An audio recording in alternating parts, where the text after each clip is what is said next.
Sempre he pensat que el pitjor llegat del procés és l'impacte que ha tingut en els nens del procés. Um, Quan el 2018, el 2019, ja es va veure que tot l'esforç que s'havia construït fins al 2017 i la manera com s'estava encarant els anys després del referèndum no portarien enlloc.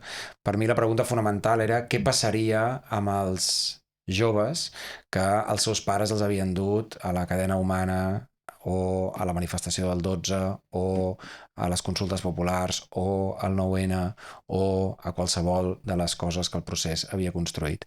Gent que s'havia socialitzat en un entorn en què la normalitat era el creixement independentista i que es trobava en una situació d'arrencar la joventut o arrencar les primeres reflexions adultes sabent que les úniques dues opcions que tenien era assumir la identitat de perdedor o deixar de ser català.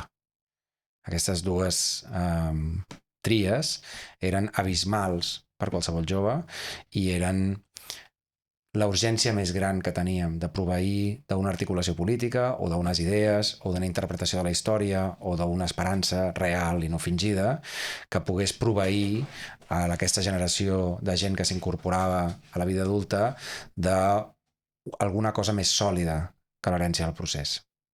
En part, els esforços polítics que hem fet des d'aleshores, des de primàries fins a l'hora, i també altres moviments polítics, no només nosaltres, altres moviments culturals, van dirigits justament també a proveir d'un camí per recórrer que no obligui a passar per la humiliació de les joventuts d'Esquerra Republicana o les joventuts de Junts per Catalunya o les joventuts de la CUP, que necessàriament han d'acceptar un marc interpretatiu del que ha passat que és, com a mínim, depressiu.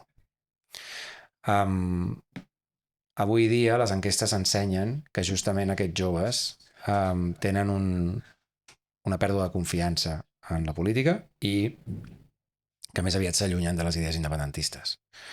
Fins i tot de l'ús de la llengua. Són els que han pagat el preu de la derrota d'una manera més interioritzada, d'una manera més orgànica, com qui diu. Però hi ha excepcions. I entre aquestes excepcions hi ha una organització que es diu Nosaltres Sols, que és una organització que, com renascuda d'unes cendres que no sabíem ni que existien, ha començat a articular gent jove que parla d'una manera molt més, no sé com dir-ne, robusta o sòlida i que intenta explorar un vocabulari nacionalista sense complexes, però tampoc sense manca de matisos, o sigui, amb una voluntat d'intel·ligència. De la gent que està a Nosaltres Sols, una de les persones més visibles és el David Silvestre. Bon dia, David. Bon dia. I avui t'hem convidat a l'Ensems perquè tenim ganes de saber com és aquesta experiència. Tu quin any vas néixer? Jo el 2001. Vas néixer el 2001, això vol dir que quan comencen les consultes populars el 2009, tu tens 8 anys. Exacte. En el 9-N tens 13 anys. A la Via Catalana també estàs en aquells anys i el 2017 tens 16 anys.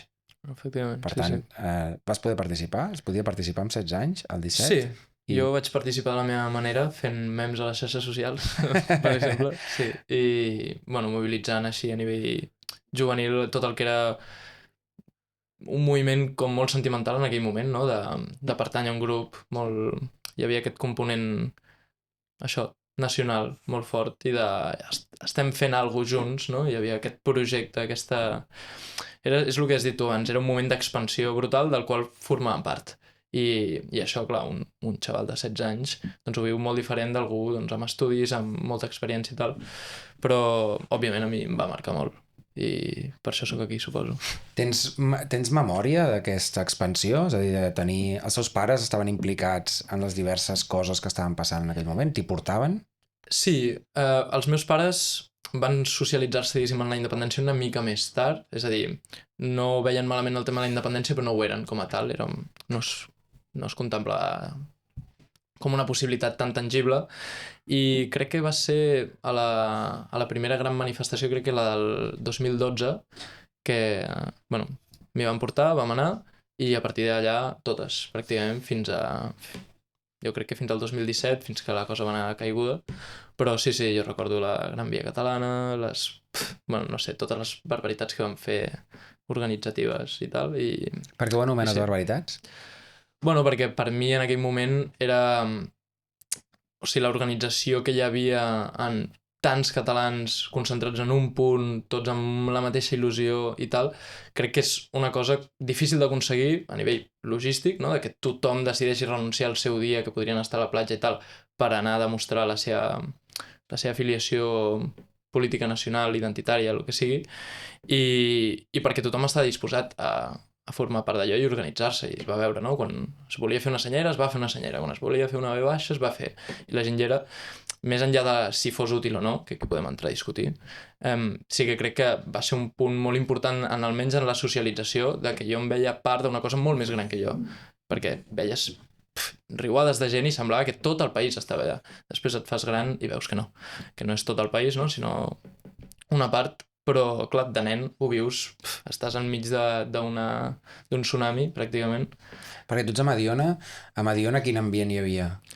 A Mediona és un entorn curiós perquè governen els socialistes, van governar durant 16 anys seguits, va haver-hi un petit govern d'Esquerra Republicana, de fet encapçalat pel meu pare a l'anterior legislatura, i ara ha tornat a guanyar els socialistes, però per una cosa més de caciquisme intern que no pas de sentiment identitari. El meu poble és un poble molt català, tot i que ha rebut diverses onades migratòries, de les quals jo en soc part, és a dir, jo vaig néixer a Barcelona, però ens vam mudar al poble per motius d'escola i tal, i per tant per mi és com una bombolla, en el sentit de... és un lloc on tothom que ha vingut de fora, siguin marroquins, espanyols, d'on siguin, s'han integrat a la catalanitat, han format part de la vida del poble, i si bé no és un poble amb molta tradició, perquè és un poble relativament nou, que va créixer a través d'una fàbrica i tal, perquè abans eren 4 cases, malgrat això es manté una catalanitat com bastant ferma, sobretot en temes lingüístics. És la llengua vehicular de tots els joves,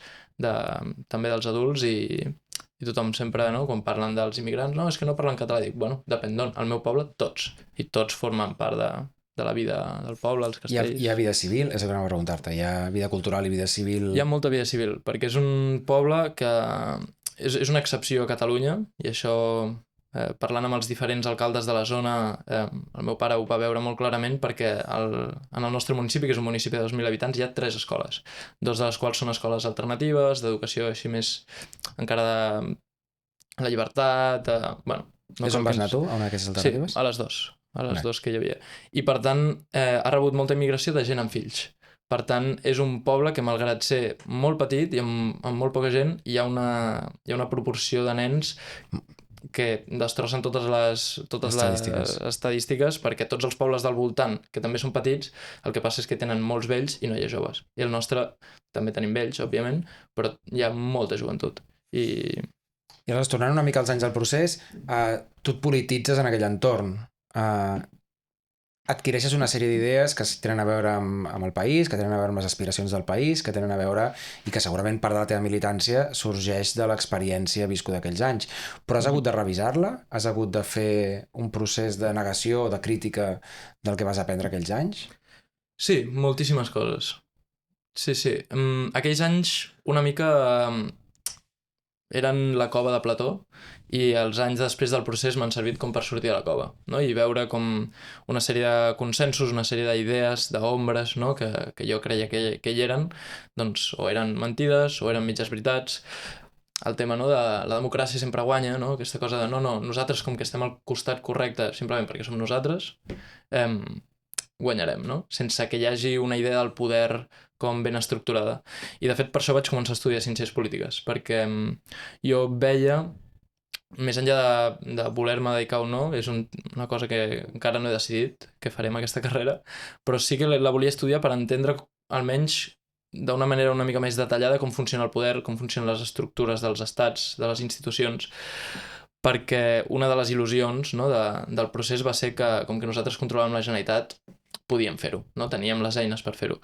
I amb els anys, doncs, he pogut veure com no. Els Mossos, que semblaven que era la nostra policia, doncs, un munt de matisos, no? Els judicials, que ja els sabem, i el tema del consens social, no? Qui és independentista i qui no? És un sentiment econòmic, és un sentiment polític, és un sentiment identitari, no? Què té a veure amb això? I descobrir tots aquests matisos m'ha fet efectivament revisar molt de la meva experiència, sobretot també perquè, clar, jo vaig viure amb 16 anys, que jo vivia a un poble on tothom parla català, jo veia, no?, com la realitat era catalana, i després t'enfrontes a un país que el català és, no sé què diuen les últimes dades, un 35% dels parlants, depenent de les zones, no cal... És una dada que expressa quanta gent parla majoritàriament català a la seva vida. Correcte, sí, no sí. vol dir que sigui la gent que parla català, hi ha molta més gent que parla català. Efectivament.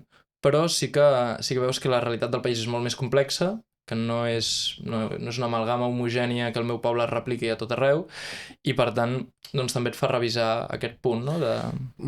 Hi ha una caiguda del cavall o és un procés, diguem-ne, lent de presa de consciència? No, jo vaig viure una caiguda del cavall molt dràstica.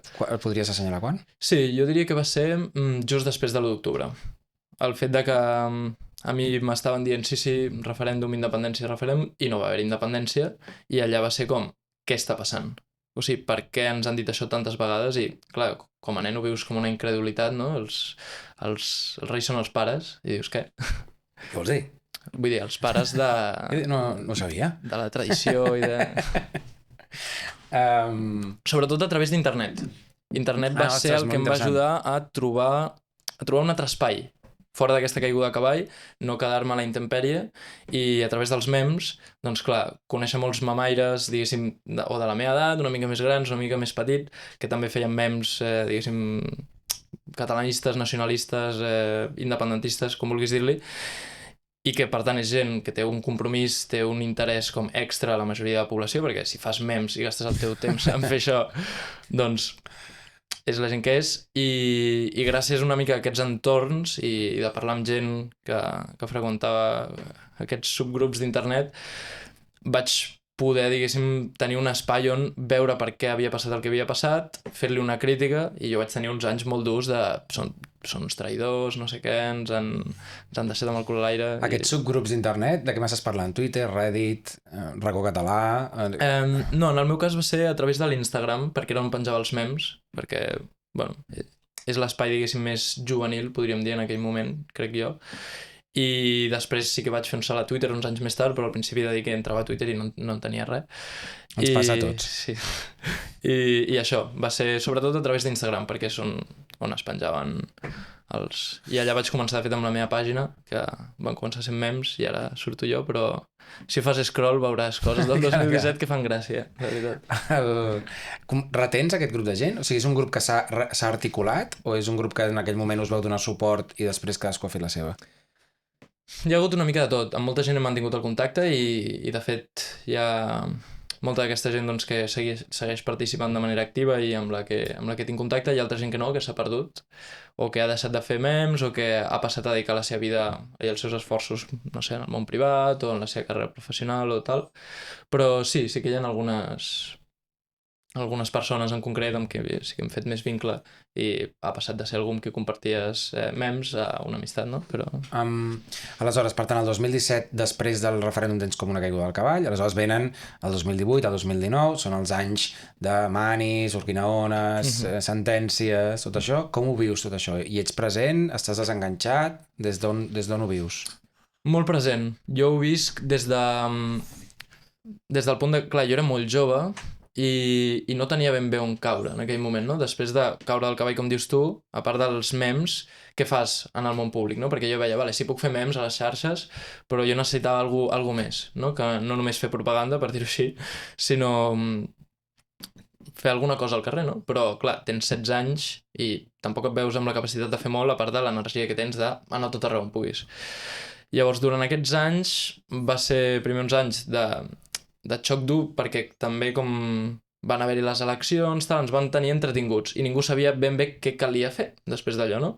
Es guanya un referèndum, posen a la gent a la presó, alguns se'n van a l'exili, hi ha unes eleccions, què fas tu com a xaval de 16 anys? Llavors jo simplement em vaig anar socialitzant, vaig fer molta crítica a tot el que era la classe política del moment des de les meves xarxes i ens em vaig començar a moure ja per espais més polítics. Vaig estar durant el batxillerat doncs, convocant totes les vagues possibles des del CPC. Vaig estar en algun entorn de militància així de joventuts de partits. Vaig estar a RAN uns mesos. No em va acabar de convèncer. M'expliques una mica això, tant el CPC Sí. com a RAN, la teva experiència? El CPC bàsicament era com el sindicat independentista del moment, i tots els matisos, diguéssim, de les esquerres o tal, quedaven molt en segon pla, perquè en aquell moment el conflicte, el xoc, era el conflicte nacional, i per tant el CPC jo el percebo simplement com el sindicat que convocava les manifestacions pel tema de la independència i que era el que mobilitzava la gent. I amb els nois que estaven polititzats en aquell moment a l'institut, doncs estaven al CPC, i l'obvi era com anar allà perquè era l'únic espai també, no? I allò, hi ha una evolució natural cap a RAN? És a dir, la gent que era al CPC més o menys us va anar acostant a RAN? Coneixia algú que era de RAN, jo estava a un institut que estava fora del meu poble, logísticament no se'm va fer gaire fàcil militar, però sí que vaig veure que ells donaven molt més pes a la part marxista, i jo en aquell moment no ho veia del tot clar. O sigui, jo sempre m'he considerat com de l'esquerra, també per tradició familiar i tal, però no vaig enganxar per un motiu o un altre. No va ser alguna cosa que hi hagués algú que no em caigués bé o que digués no, estan dient barbaritats, simplement no va acabar passant. I llavors després l'altre moment àlgid va ser ja les protestes pròpiament, i abans de les protestes, doncs amb gent del món dels memes i tal, vaig acabar contactant amb una gent que feia unes palestres, ex-CEFNEC, que feien sortides doncs, culturals i tal, i ja hi havia un entorn molt nacionalista també, i independentistes, i de fet va ser just el dia després d'una d'aquestes palestres que comença la setmana de sentència. Explica què és una palestra. Una palestra és una organització del segle XX, inicis primer quart, que bàsicament era un entorn molt nacionalista, que el que feien era doncs, sortides a la muntanya, grans campaments. De fet es diu que van aconseguir fins a 5.000 afiliats, i la idea una mica era formar-se intel·lectualment i físicament, tant a través d'exercici físic, formacions intel·lectuals.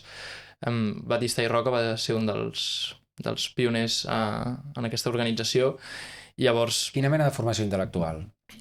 Bàsicament coneixement del país, com algo més cultural, després també sobre pensadors del catalanisme polític, ja siguin els clàssics, no? Valentí Almirall i aquests, no? Repassar-los. Tens la sensació de que aquí hi ha un fonament del teu pensament polític? En què? Aquesta formació intel·lectual va servir per afiançar algunes idees? Sí, clar, perquè jo venia de jove, que el que era la política era algo molt social, tot sigui dit, vull dir, ets petit i t'afrontes un d'aquests textos de política més dura i no acabes d'entendre ben bé per on van els tiros, per pura experiència. I sí, començar a sortir en aquests entorns, que tampoc eren molts, eren unes 30 persones per sortida, però et recomanen lectures, et parlen de gent que no coneixies, no? Clar, a mi em parlen als, 18 anys de Valentí Almirall i jo no sabia qui era. No? T'ho han comentat en algun moment al batxillerat, però tens tants deures i tantes coses que no pots aprofundir sobre res. Llavors, a partir d'aquí sí, s'estableix un fonament, i sobretot adonar-me a mi mateix que el tema independentista no era una cosa que sorgís als 2000, sinó que el sentiment nacional ve de molt lluny, hi ha molta història, per tant hi ha un llegat, hi ha unes arrels molt profundes, i és el que em dona solidesa i també em dona confiança de dir, vale, no som un bolet, sinó que som el producte, no, de tota una història. Interioritzes la tradició, diguem-ne, te la fas teva, també te'n distancies en algun sentit? És a dir, tens la sensació que Valentí Almirall o que Batista i Roca o que el que fos que en aquell moment llegissis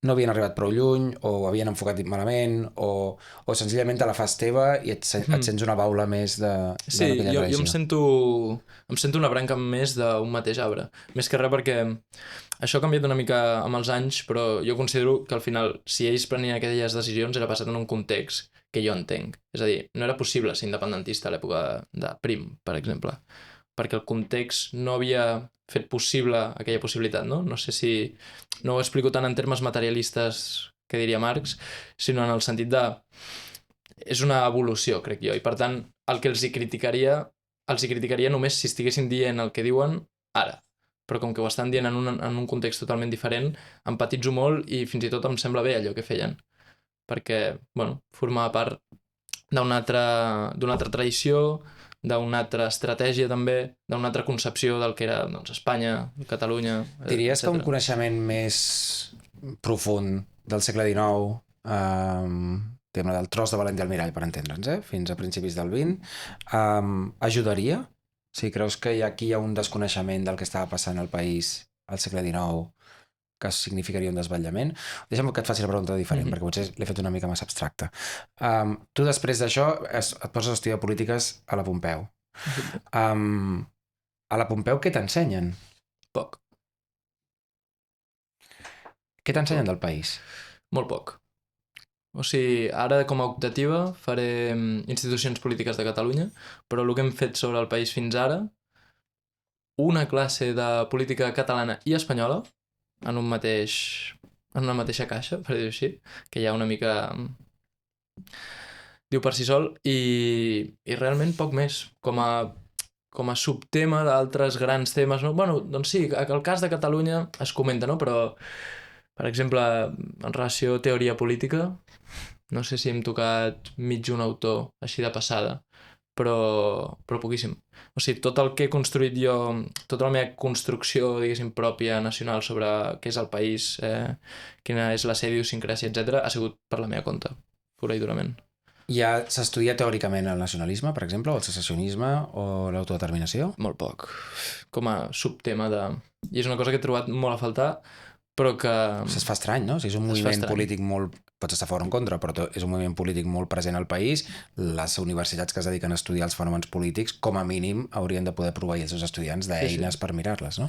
I no parlen... O sigui, sí, entre altres coses, no parlen d'això, tampoc parlen de política de defensa, quan proveïm un munt del PIB que es gasta en defensa, el proveïm nosaltres. No es parla tampoc en cap moment, crec que és una de les coses que més he trobat a faltar. I això, tema nacionalisme es toca, però poc. També depèn una mica del professor, de quina sigui la seva identitat personal o política. T'ho comentarà una mica més, una mica menys, i amb perspectives diferents, però sí, no... En general diries que si agafes tota la facultat, o sigui, els professors i tal, és una facultat que té algun biaix?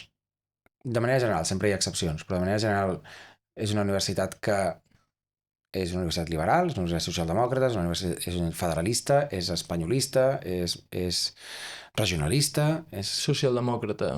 I la resta depèn molt... Clar, a la Pompeu és la universitat que més classes es fan en castellà i per tant això implica necessàriament que és gent de fora.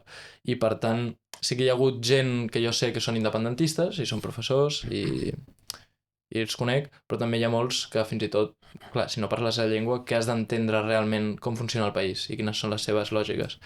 Llavors, clar, depenia molt del professor, però sí, en general l'ambient és bastant socialdemòcrata, com tirant a l'esquerra, diria jo, excepte alguns professors d'economia i dret, per motius obvis, però...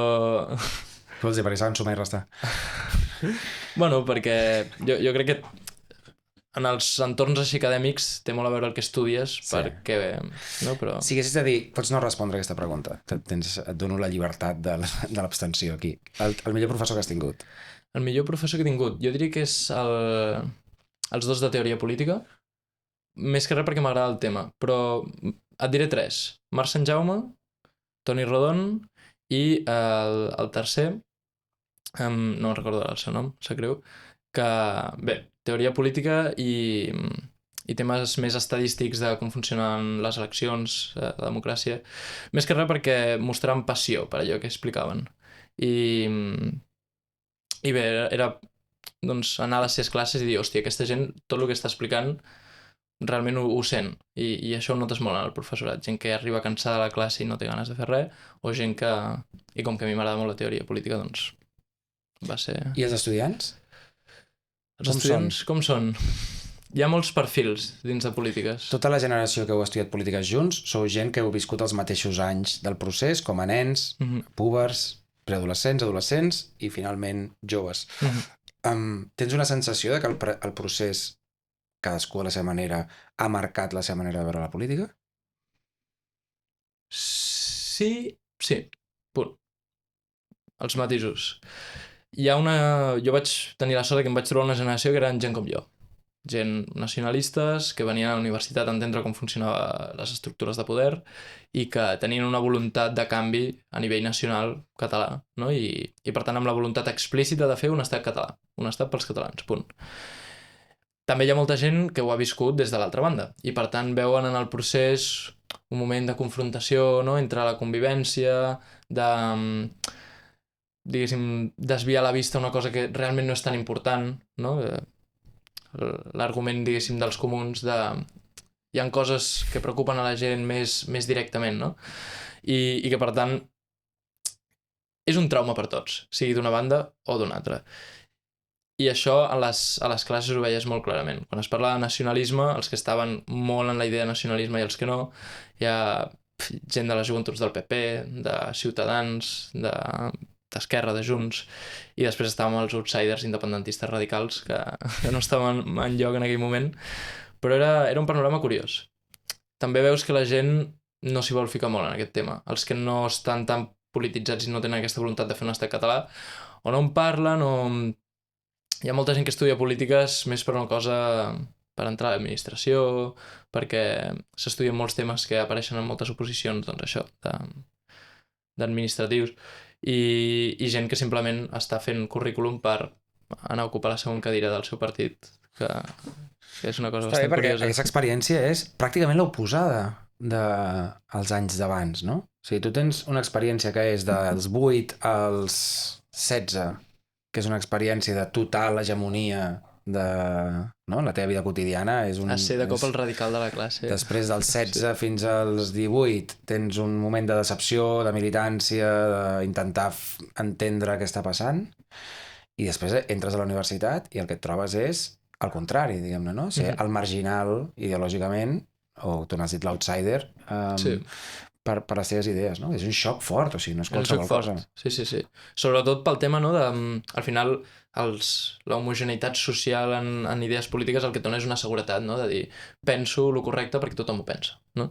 I en el moment on això desapareix, no? Aquest espiral del silenci, podríem dir, i te n'adones que ets el radical, sense que sigui negatiu, però dius, ostres, clar, ja no tens aquesta acceptació social, ja t'has de confrontar directament amb altres maneres de pensar, amb altres posicionaments, i per tant implica necessàriament acceptar que el conflicte et pot portar a amistats i que gent pot pensar que ets un capullo simplement perquè defenses les teves idees i la teva forma de país, no? Com podria ser... Passa això? És a dir, les amistats a la Pompeu o a la teva experiència es construeixen... Hi ha una frontera ideològica nacional que és difícil de trencar? Molt. Jo sí que he de dir que he aconseguit fer amistat amb gent que són nacionalistes espanyols o castellans, com vulguem dir-li, però és gent que arriba a un punt, la politització i el coneixement de la política, que ells també entenen que tu penses com penses perquè és així com ha de ser, i que per tant amb algunes persones he pogut tenir com l'experiència propera de dir potser un dia ens trobem en trinxeres oposades i no passa res. I així és la vida. I per tant poder parlar de tot, poder arribar a tenir una connexió, diguéssim, d'amistat bastant profunda, diria jo, sense que això interfereixi. Però sí que és veritat que a primera vista molta gent ja et tatxa simplement per les teves idees polítiques, com també ho fem nosaltres, és obvi, i per tant hi ha un cert punt limitant. I també s'ha de dir que la gent amb qui més em vaig fer eren amb els que compartia militància. Bueno, també perquè hi ha un punt, no? O sigui, vosaltres... Ara entrarem a parlar de nosaltres sols, però tu et defineixes com a nacionalista, ets un nacionalista radical, ets hard, o sigui, no ets dur, no ets tou. No participes del discurs postnacionalista dels partits del procés, no participes de la negació del nacionalisme, que ha estat una cosa que ha passat a Catalunya, que l'independentisme era no nacionalista, diguem-ne. Vull dir que aquesta no ha esdevingut la teva cultura. La teva cultura és una afirmació dels valors nacionals de manera desacomplexada, i això a Catalunya durant molt de temps s'ha explicitat com una forma de feixisme o com una forma no sé, com vulguis, d'extrema dreta o com vulguis dir-ne, no? Això com arribes, com fas aquest pas? Perquè això té un cost social alt en algú de 20 anys a un lloc com la Pompeu Fabra, no? Com fas aquest pas de dir això és qui soc i aquesta és la meva identitat política? A veure, bàsicament, en el món dels mamaires en el que estava... M'agrada molt la importància que dones al món dels mamaires. O sigui, és una cosa que no era gens conscient de fins a quin punt això ha articulat, no? Que tu t'has socialitzat políticament a internet d'una manera... Sí. Clar, al meu entorn, a l'entorn del meu poble, com que hi ha moltes procedències, no hi ha una politització nacionalista molt radical. És bàsicament catalanisme banal, per dir-ho així. I clar, jo no sabia molt bé on agafar-me després de tot això del procés i vaig anar explorant diferents zones, no? Vaig passar fins i tot per una època neoliberal de veure certs youtubers espanyols i dir, hòstia, sí, tenen tota la raó del món, saps? Ningú és perfecte, ningú és perfecte, no pots esperar a fer-ho tot bé. L'hem de cagar per aprendre, això és una constant. I llavors, en aquests entorns, jo vaig anar tastant també diferents coses. Fins i tot dins del món dels mamaires hi havia radicals de dreta, radicals d'esquerra, hi havia una mica de tot.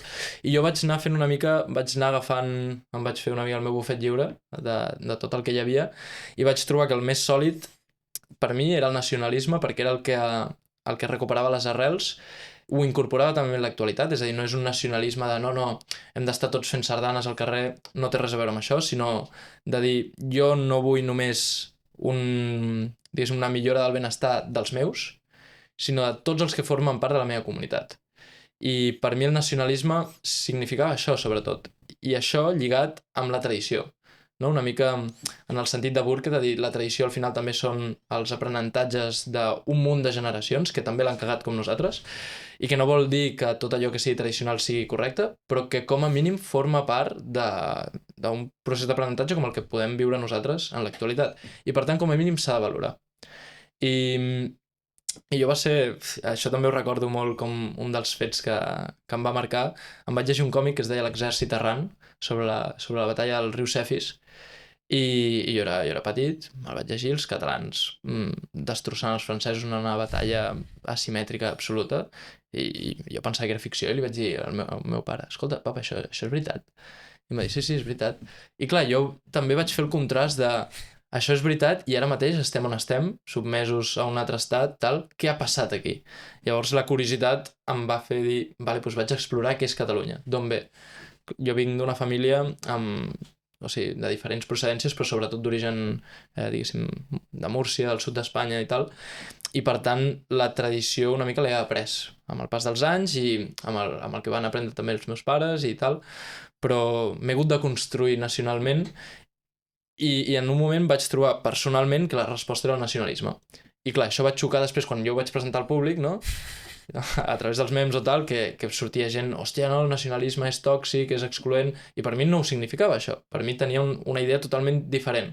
Però clar, jo no estava en la conversa de nacionalisme igual a Segona Guerra Mundial, que és fals. A la Segona Guerra Mundial tots els que lluiten són nacionalistes, d'un bàndol i l'altre, no? Però jo el que vaig fer en lloc d'acceptar-ho vaig decidir ser un edgy, i que era... A mi m'agrada discutir i el fet de ser una persona que no pensava com la majoria també m'estimulava personalment perquè em feia confrontar-me tota l'estona amb altres idees i per tant em feia buscar els meus millors arguments i els millors arguments de l'altre. Perquè quan tu comparteixes espai amb algú que pensa com tu, sí, això és així, sí, punt, s'acaba la conversa. Quan la persona que tens al costat no pensa com tu, et rebat. I això fa que la conversa pugui construir-se molt més sòlidament. Perquè se't dona bé i aleshores és més fàcil guanyar si estàs discutint que si estàs corrent els 100 metres llisos. També, però hi ha una estimulació intel·lectual aquí que a mi em semblava molt potent i fins i tot arribant a converses de dir vale, després d'una hora parlant, moltes de les coses que he dit no estic del tot d'acord, però les he dit per confrontar i veure què em deies. Totalment I la persona flipant. No pots saber fins a quin punt em sento identificat amb aquesta actitud, però crec que podem admetre en un punt d'honestedat que ens interessen molt els debats perquè són les coses que sempre guanyem. Una vegada estava a la Setmana Santa d'Andalusia, a Ronda, a la província de Màlaga, i m'estava discutint amb un andalús. És un dia que jo vaig acabar urgències del CAP de Ronda cridant, entrant en cadira de rodes, cridant vengo a recuperar mi RPF. Vale? O sigui, aquella és aquesta nit, no? Wow. Doncs enmig d'aquesta nit aquest andalús em va agafar, molt maco, em va fer uns cops a la cara i em va dir: Jordi, la vida no és un debate. No? I jo crec que això resumeix molt bé aquesta dissonància entre arrossegar a tothom a debatre, que és on tu guanyes, i no deixar-te arrossegar a fora d'això, no? Sí, he viscut també un procés de canvi amb això, que és interessant, però... Bueno, ara en parlem. Sí, Vull saber, aleshores, nosaltres sols. Com aterres a nosaltres sols? Què passa a nosaltres sols? Què és nosaltres sols? Nosaltres sols és el producte del procés, dels desenganyats del procés, de tota aquesta gent que surt de la cova de Plató i que veu que no tot era com semblava, ni la democràcia sempre guanyava, ni la Generalitat era un poder real, diguéssim, d'un estat, sinó que és una autonomia, com sabem. I Nosaltres sols apareix el 2019, durant les protestes, que ja s'havia anat articulant, no, tot amb aquests mamaires que vam caure del cavall i vam veure que tot... Ja hi havia gent que ens havia anat alertant, no, en els mesos previs, potser això no hi haurà independència, aquesta gent va a farol i tal, però en aquells moments no els volies creure, per motius obvis, no? I ets jove, tal, sí, no, a tope tot. Puigdemont, el meu president, aquest era el context. I durant els 2 anys següents de desengany, un seguit de gent ens posem, diguéssim, a parlar i diem, hòstia, cal un espai propi, perquè si no l'alternativa és anar als espais ja existents que s'han demostrat que no funcionen. Anar a les joventuts de partits o entrar a Òmnium.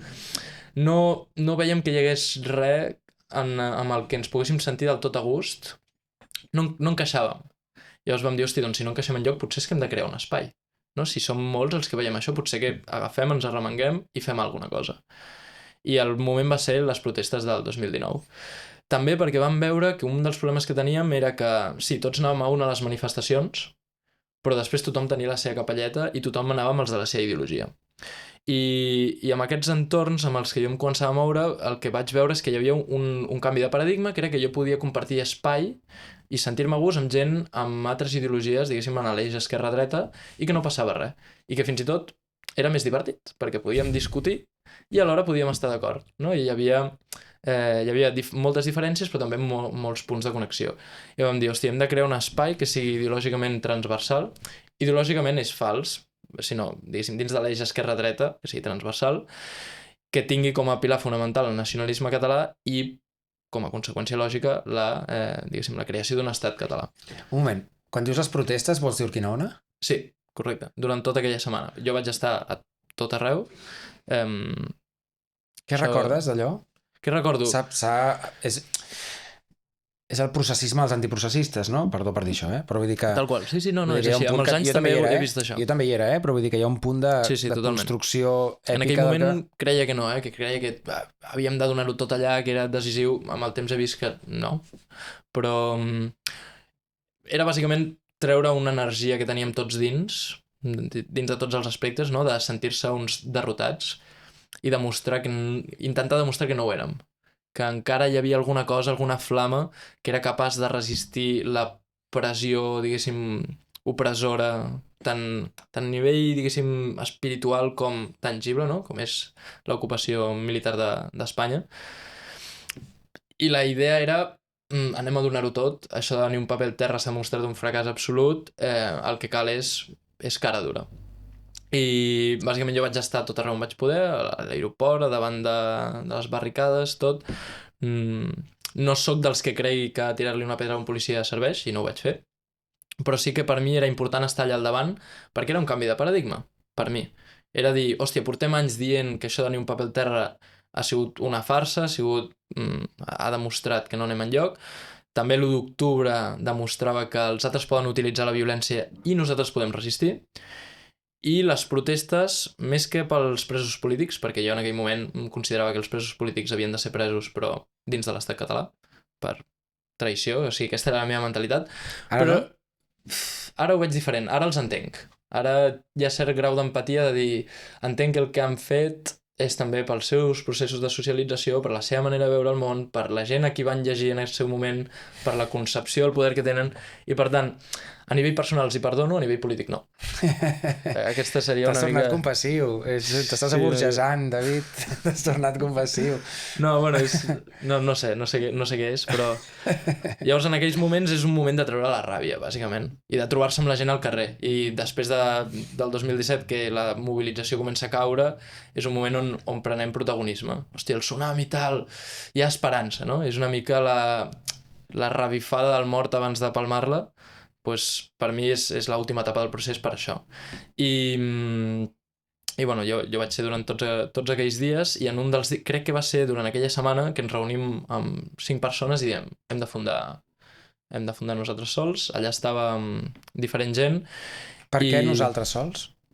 Jo en aquell moment ho coneixia molt, molt poc, però hi havia la figura del Daniel Cardona, que per nosaltres era com una mica un espai segur dins del nacionalisme de dir, hòstia, hi havia un tio que als anys 30 deia el mateix que diem nosaltres ara, en un context molt diferent, amb una fermesa que no es veu en cap dels líders actuals, amb una determinació i una autoestima que jo no sabia que existia dins de Catalunya, i havent llegit doncs això, certs textos de Daniel Cardona, entenent que era nosaltres sols dins l'època, no? Com nosaltres sols apareix de la crítica que es feia a Macià de no haver executat la independència, de no haver fet la separació definitiva, i diem, hòstia, si nosaltres pensem igual que aquests tios de fa 100 anys, i per una banda era reconfortant dir, vale, no som els únics, no som un bolet, i per altra banda també era molt simbòlic de dir, hi ha una tradició, tenim unes arrels molt potents, i això ens dona molta legitimitat, també, no? Venim de lluny, no? No és una cosa de... L'independentisme neix als 2010. L'independentisme radical. No, ja existia, tenia uns... Llavors una mica Daniel Cardona servia com de Thomas Shelby català en aquell moment, no? Un tio amb una... Hòstia, molt ben venut, això. Sí, de fet, vull fer un vídeo i començar-lo dient això, saps? Molt ben venut. Qui són els Peaky Blinders dels anys 20? Molt ben venut, David, et felicito. Llavors... Està super ben venut, això.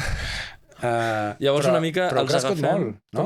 Heu crescut, perdona, continua. Els agafeu el Cardona i companyia... I diem, vale, aquí trobem un fonament sòlid amb el que començar a construir una cosa nova, que ha de ser una cosa contemporània, ha de ser una cosa moderna, però aquests seran els fonaments. Ens ho presenten, tal... Hi ha connexió irlandesa aquí? Sí, perquè el Sinn Féin... És una de les coses que molta gent ens pregunta. De fet, vaig anar a una taula rodona intergeneracional i que estava el Salvador Cardús i em va preguntar, clar, perquè vosaltres defenseu l'estratègia irlandesa? I jo vaig dir, bueno, no ben bé. Nosaltres entenem que Daniel Cardona ho tenia molt en ment. Li hauries d'haver dit, t'ho explicaria, però t'hauria de matar. Hauria sigut una resposta més divertida d'explicar això, segur. Nosaltres entenem per què Daniel Cardona tenia allò en ment. És una època on tothom estava amb fusells pel carrer, siguessis d'esquerres, de dretes, d'amunt o avall. Home, i aquell moment tan maco, el 6 d'octubre del 34, exacte, que... Bueno, tan maco, és un dia desastrós, no? Però hi ha, un fracàs. Però hi ha un moment en què, en les memòries d'aquella època, ara no me'n recordo qui era, que deia i ens van dir que havíem d'anar a la plaça Sant Jaume i abans d'anar cap allà vaig passar per casa a buscar el revòlver. I vaig pensar, la gent amb tota normalitat, no? Clar, no hi havia... La proporció de policies era molt més baixa, o sigui, sí. Era un moment bastant curiós. I llavors nosaltres no creiem que aquesta sigui l'estratègia, més que res perquè el context és molt diferent.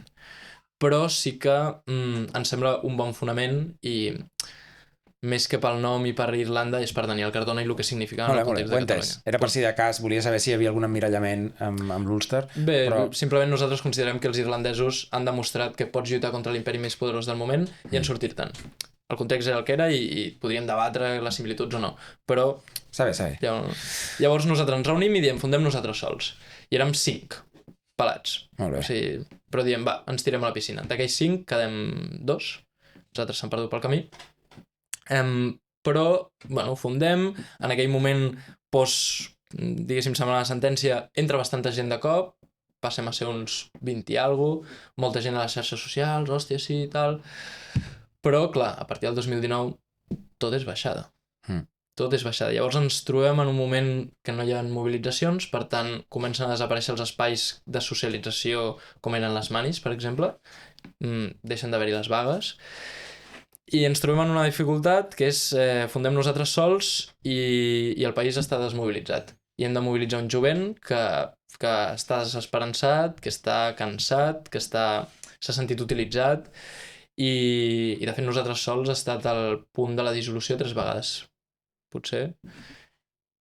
Però jo tenia molt clar, personalment, i amb gent que ara mateix està a la Junta també, gent que en aquell moment no formaven part de la Junta directiva, però sí que estaven en aquells entorns, que calia resistir perquè fos un espai que existís un cop s'acabés aquesta etapa d'hibernació. Va haver un moment que dèiem, vale, és normal, acceptem-ho, va haver un moment de negació, no pot ser, intentem mobilitzar, tal, però va haver un moment de dir, vale, no, mira, és la conseqüència natural, la gent està cremadíssima, diguéssim, el país està en cendres, diguéssim, a nivell de polític, de mobilització, de moral, hem de resistir. Llavors, manteníem una petita activitat i ha sigut ara l'últim any i mig que com que hi ha hagut un refluxe, hi ha hagut la pressió de, hòstia, que poden governar els altres, no? En el cas d'Illa, que la gent s'ha tornat a aixecar al sofà i ha dit, bueno, després d'aquest descans i d'haver passat la ressaca del procés, potser que fem alguna cosa. I bueno, vam passar de ser els 5 que érem fa 5 anys, ara en som 100. Molt bé. I creixent, per tant, hem articulat un espai... Què feu? És una pregunta que també ens fem nosaltres, però ara mateix intentem fer una mica de tot i, clar, nosaltres estem també... La situació nosaltres sols és complexa perquè no som el relleu d'algú, sinó que som els que hem començat a fer, en aquest cas, unes joventuts polítiques que no formen part de cap partit, però que alhora tampoc tenim gairebé ningú amb experiència de no, sí, jo a la nostra època ho fèiem així, hi ha aquestes estructures, aquesta gent que et pot ajudar perquè contactes, no, érem literalment nosaltres sols i nosaltres sols, uns joves amb poca experiència, amb pocs contactes, no sabíem ni fer una pancarta fa 2 anys, o sigui, aquest era el nivell, però alhora això ens dona un potencial de creativitat molt fort, perquè podem fer-ho tot de zero. Perquè no sabeu que no es pot fer. Exacte. I podem triar qui volem que ens ajudi dins de les possibilitats de que ens vulguin ajudar, clar. Però tenim aquesta possibilitat. Llavors, què fem?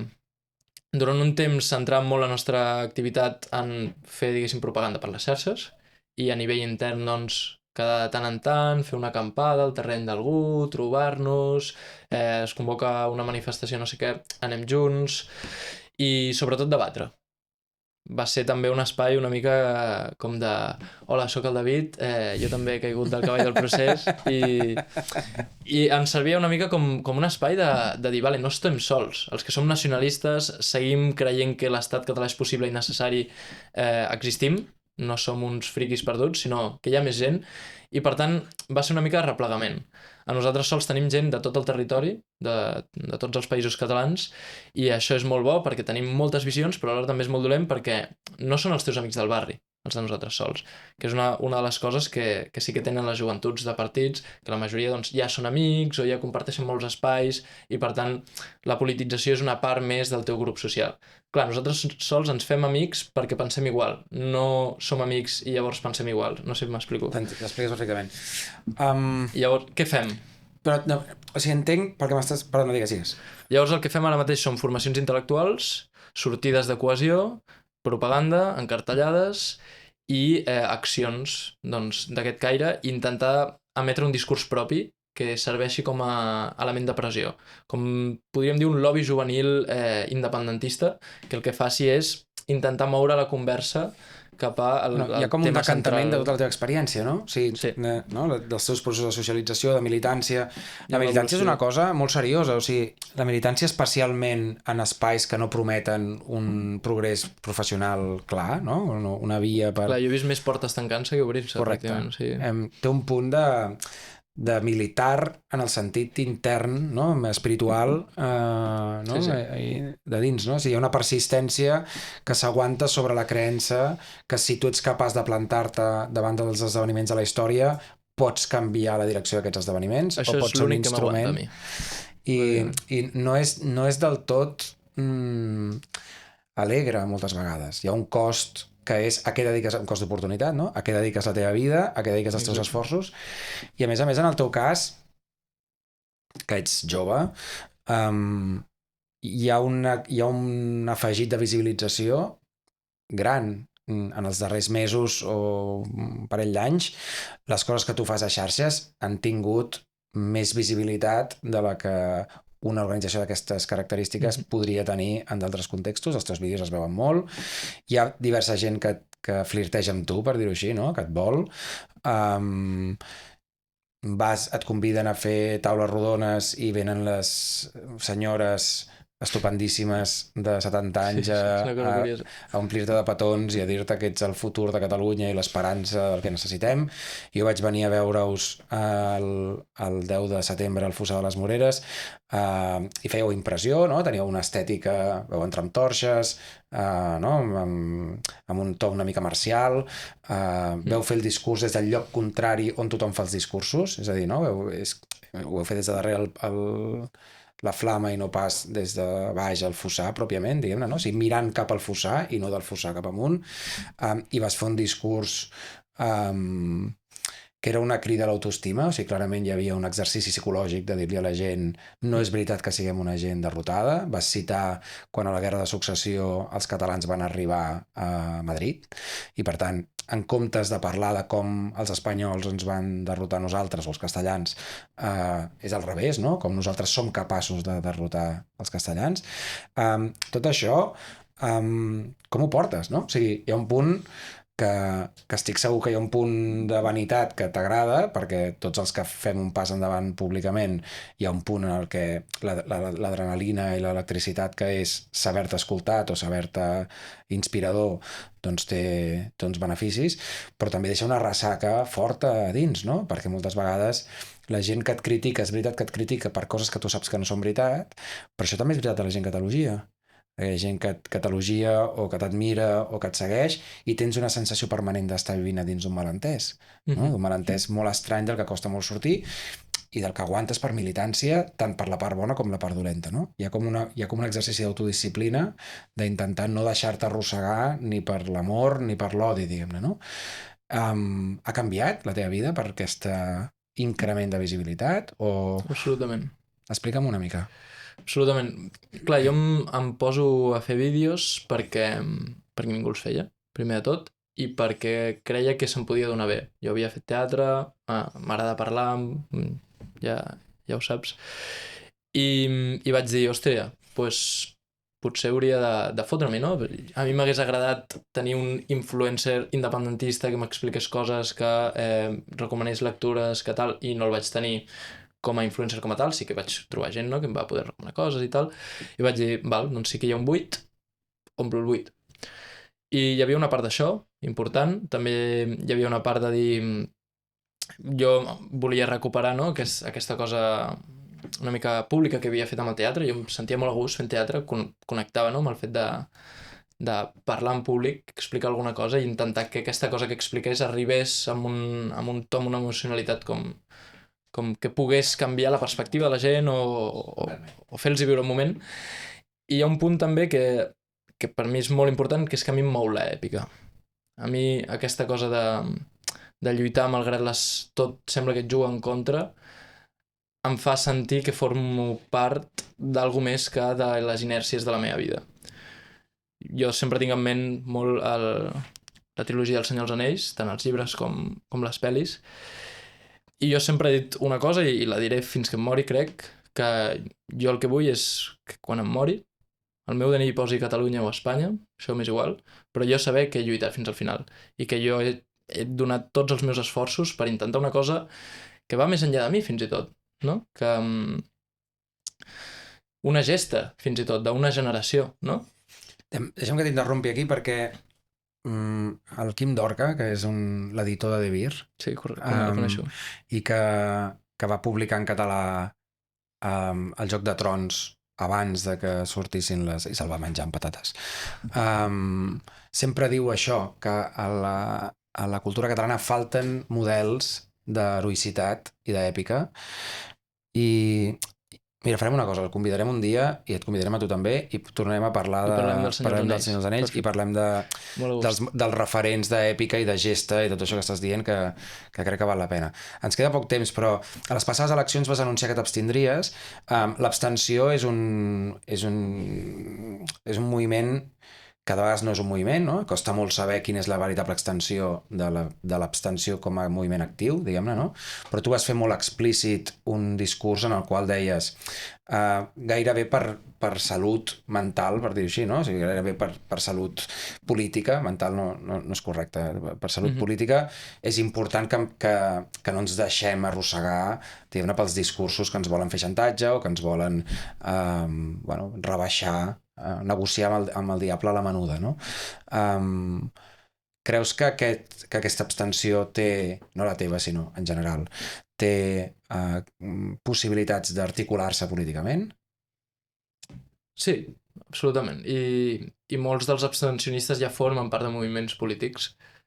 No tots, òbviament, hi ha molts que són per simplement desengany, però sí, per mi tenia més un punt de resistència a aquestes pressions des de diferents punts, és a dir, s'hagués pogut defensar un partit minoritari o extraparlamentari i tal, i en el fons la idea és la mateixa, no? Resisteix a les pressions del món oficial, de les majories, d'allò que és l'espiral del silenci, bàsicament, però l'abstenció és més transversal, per dir-ho, perquè no estàs defensant a ningú en concret una idea concreta, sinó que estàs defensant aquesta idea de resistir, no? Aquestes pressions, i òbviament jo ho feia amb un missatge independentista i no me n'amagava, però buscava una mica això. Crec que sí que es pot articular, sobretot perquè tots aquests que han fet abstenció activa, diguéssim políticament, no els que s'han abstingut perquè els hi fa pal la política, per motius comprensibles, crec, sinó sobretot perquè el canvi de mentalitat que genera en cada persona que ha fet això, també les persones que voten un partit minoritari i creuen que és el que toca, genera un canvi de dir estic fora del sistema, ho accepto i treballo des d'aquí sense que això em repercuteixi negativament com el fet de, hosti, soc raro, no? No. Hi ha coses que no es diuen al país que cal dir-les i si no es diu no és perquè siguis estrany, sinó perquè potser hi ha altres interessos perquè no es diguin. I per tant, és una mica el que deies, no? Una resistència també bastant espartana de dir puc estar sol i he d'estar bé amb això perquè forma part de la meva manera d'afrontar el món i perquè tinc un projecte propi. I crec que és el que caracteritza tota la gent que ha fet l'extensió activa. De dir, jo tinc alguna a oferir que no ho ofereix el món oficial o alguna a aportar que no aporta el món oficial i no sé com s'acabarà articulant, però sí que crec que tota aquesta gent acabarà formant part de manera activa i per tant, doncs, és, diguéssim, una retirada de temps és una victòria i crec que és una mica el que vam intentar fer. No sé si funcionarà, perquè òbviament no tinc una bola de vidre, però jo fa temps que vaig decidir que allò que decideixi he d'anar fins al final i si en algun moment veig que és erroni, doncs ho reflexionaré, però fins llavors no cal ratllar-se i... Moltes gràcies per aquesta conversa, esperem que es pugui reproduir en altres espais i la podem continuar. Gràcies pel teu compromís i l'únic que puc dir és endavant les atxes i visca Catalunya. Visca Catalunya lliure.